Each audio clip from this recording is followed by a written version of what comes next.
सर्वस्वरूपे सर्वेशे सर्वशक्ति समन्विते भयभस्त्राहिनो देवी दुर्गे देवी नमोस्तुते। नमस्कार, स्वागत है आपका। मैं आचार्य विक्रमादित्य आपके साथ हूँ और आज का विषय जो हमारा है वो है कन्या राशि वालों के लिए आने वाला दिसंबर का पहला भाग जो है वो क्या किस्मत के साथ क्या खेल खेलने वाला है। देखिए, आपकी राशि के अनुसार से यदि हम बात करें तो इन दिनों आपकी राशि में विशेष तौर पर कई प्रकार के विचित्र योग बने हुए हैं। कन्या राशि वालों, आपकी राशि के स्वामी बुध हैं, वो अच्छी जगह चल रहे हैं, आपकी योग्यता को बढ़ा रहे हैं। लेकिन आपकी राशि में शनि और बृहस्पति साथ साथ मंगल सूर्य जिस प्रकार का योग बना रहे हैं वो थोड़ी सी समस्याओं को उत्पन्न कर रहे हैं। शनि आपके लिए स्वग्रहियों के छठे भाव में बैठे हुए हैं और आधा कंट्रोल जो है वो कुंडली का इस वक्त शनि के हाथ में है। ये इसलिए हम बता रहे हैं आपको क्योंकि शनि महाराज की दृष्टि जो पड़ रही है वो बृहस्पति पे पड़ रही है। शनि महाराज की जो दृष्टि है वो विशेष तौर पर और भी कई ग्रहों पर पड़ रही है। सूर्य पर भी पड़ रही है, मंगल पर भी पड़ रही है। और शनि की दृष्टि जो ये पड़ती है तो कहा जाता है समस्त प्रकार से जो ग्रहों के शुभ प्रभाव को भी खत्म कर देती है।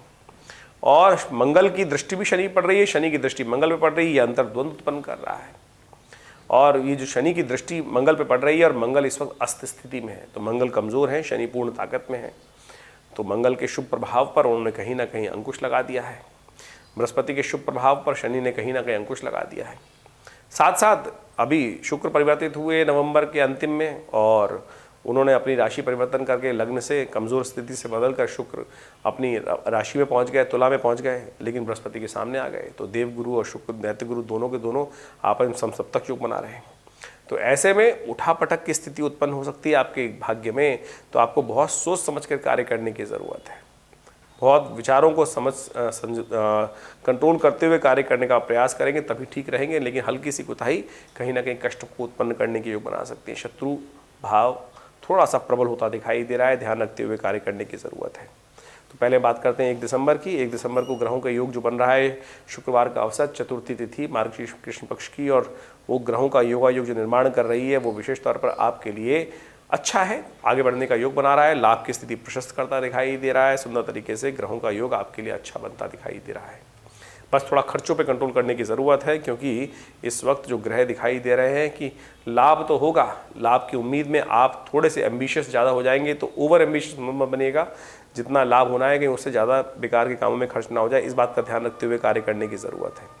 उपाय ऐसे में जो सबसे श्रेष्ठ है, गऊ पूजन करना आपके लिए सबसे श्रेष्ठ रहेगा। गऊ के निमित्त हरा पालक डालना आपकी राशि के अनुसार सबसे श्रेष्ठ रहेगा। तो एक पालक कभी कभी इस दिन तो विशेष तौर पर डालने का प्रयास कीजिए। अभी 2-3 दिन यदि लगातार ये उपाय करेंगे तो अच्छा रहेगा। सर्वार्थ सिद्धि योग साथ में विद्यमान है, जो करीब करीब सुबह से आरंभ होगा, शाम के 4:45 बजे तक रहेगा। तो नए कार्य आरंभ करना हो तो इसका लाभ ले सकते हैं। लेकिन एक बात का ध्यान रखिएगा, बहुत ज़रूरी हो तभी इस योग का लाभ लीजिएगा क्योंकि चतुर्थी तिथि रिक्ता तिथि मानी जाती है और इस दिन रिक्ता तिथि में नए कार्यों को आरंभ नहीं करना चाहिए, उनमें कहीं ना कहीं कष्ट होने के योग बनते हैं। 2 दिसंबर को ग्रह गणना विशेष तौर पर दिखा रही है। उस दिन शनिवार का अवसर, पंचमी तिथि विद्यमान है। शनि महाराज आपके थोड़े से इस वक्त जहाँ चल रहे हैं शक्ति में चल रहे हैं, लेकिन बाकी अपनी शक्ति के कारण से बाकी ग्रहों को खराब कर रहे हैं। तो ऐसे में शनि का उपचार बहुत ज़रूरी है। शनि स्तोत्र का पाठ करें, शनि के निमित्त मंत्र के जप करें, ओम प्रांग प्रींग प्रोंग से शनिश्चराय नमस्कार करें, शनि के निमित्त तिल के द्वारा हवन करें, पीपल के पेड़ के पास जाकर थोड़ा एक दीपक प्रज्वलित करके पीपल की प्रदक्षिणा करें इस शनिवार के दिन। ये सब उपाय कर आप लगातार जब भी 1.5 साल तक ये उपाय लगातार करने का आपको प्रयास करना चाहिए क्योंकि शनि इस वक्त आने वाले करीब कुछ समय तक आपके बहुत सारे कार्यों में विघ्न उपस्थित करते रहेंगे। नुकसान नहीं होने देंगे लेकिन फिर भी शांति भी नहीं रहने देंगे। तो अननेसरी ये शनि का उपाय आपके लिए इस वक्त, ये सबसे बड़ी कहावत है कि शनि को मनाएं सदा सुख पाएं। तो ये उपाय विशेष तौर पे आपको करना बहुत ज़रूरी है, करते रहिए लगातार, नहीं तो कहीं ना कहीं कुछ ना कुछ नए शुभते बार बार छूटते रहेंगे। 3 दिसंबर को ग्रह गणना समझ लीजिए, रविवार का अवसर, षष्ठी तिथि और रवि योग विद्यमान है जो सुबह सूर्योदय से लेकर करीब दोपहर को 1:02 तक रहेगा। ऐसे में शुभ योग बन रहा है, नए कार्य आरंभ करने में लाभ प्राप्त होगा, आगे बढ़ने के योग बनेंगे। षष्ठी तिथि विद्यमान है और ऐसे में ग्रह गणना राशि के अनुसार से यदि बात करें तो आपके लिए बस खर्चों को कंट्रोल यदि करके काम करेंगे, अननेसेसरी के जो खर्चे हों उनको अवॉइड करने का आप रास्ता बनाएंगे तो बस कहीं ना कहीं से आप अपने हिस्से को, लाभ को अच्छा बना सकते हैं। तो इसको समझते हुए कार्य करना आपके लिए अच्छा रहेगा। 4 दिसंबर को सोमवार का अवसर, सप्तमी तिथि विद्यमान है और उस दिन खासतौर पर ध्यान रखिएगा सुबह 8:43 तक भद्रा विद्यमान रहेगी। तो उस समय तक कोई नया प्रोजेक्ट हाथ में लेना ठीक नहीं है। 8 पौने 9 बजे के बाद भद्रा हट जाएगी तो फिर उस क्षेत्र में काम करना, आरंभ करना ठीक रहेगा। ग्रह गणना के अनुसार से यदि हम समझें तो उस दिन का ग्रहों का योगायोग आपके लिए थोड़ा सा जुर्माना कराने के योग बना रहा है। धन आने के साथ साथ जाने के रास्ते भी साथ साथ बन रहे हैं। ध्यान रखते हुए कार्य करना पड़ेगा, चाहे वो गाड़ी से संबंधित हो, चाहे वो आपके जीवन संबंधित हो। हर क्षेत्र में कहीं ना कहीं कुछ थोड़े से नुकसान की स्थिति उत्पन्न होती दिखाई दे रही है, तो उसको कंट्रोल करना बहुत ज़रूरी है। ध्यान रखते हुए कार्य करेंगे तो अच्छा रहेगा आपके लिए।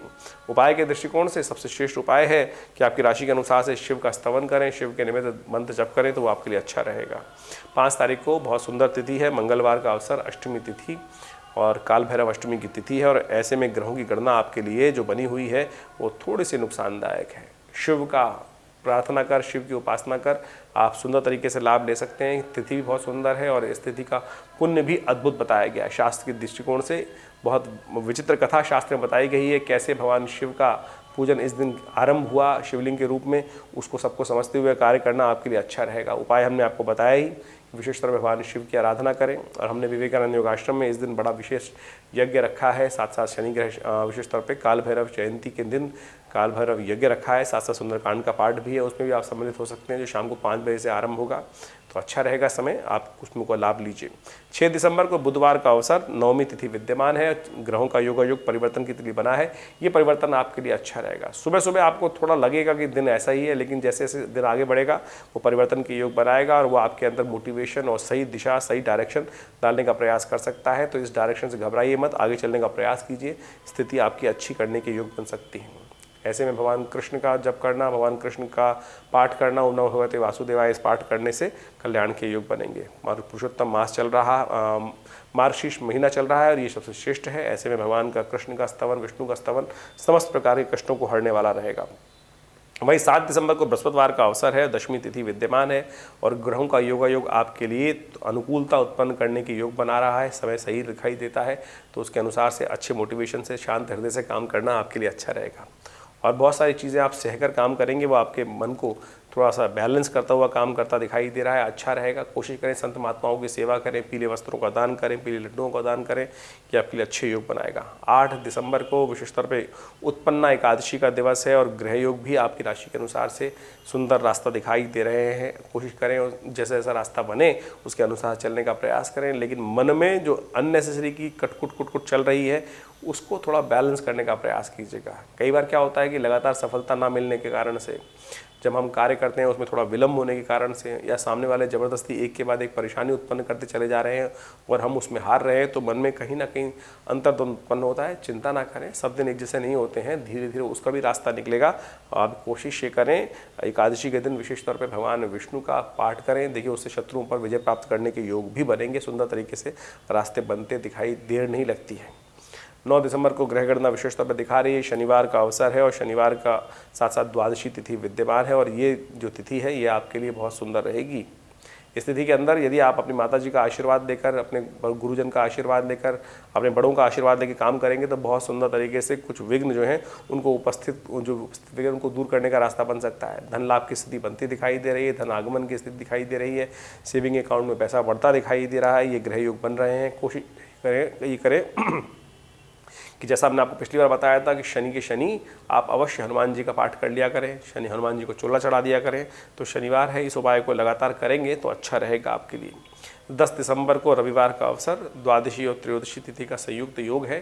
थोड़ी देर द्वादशी रहेगी, वृद्धा हो गई है, वृद्धि स्थिति में आई है। उसके बाद त्रयोदशी का आगमन हो जाएगा, साथ साथ प्रदोष का योग भी बन रहा है और ये रवि प्रदोष सब प्रकार से आपके कष्टों को हरने वाला, सफलता दिलाने के योग बना सकता है।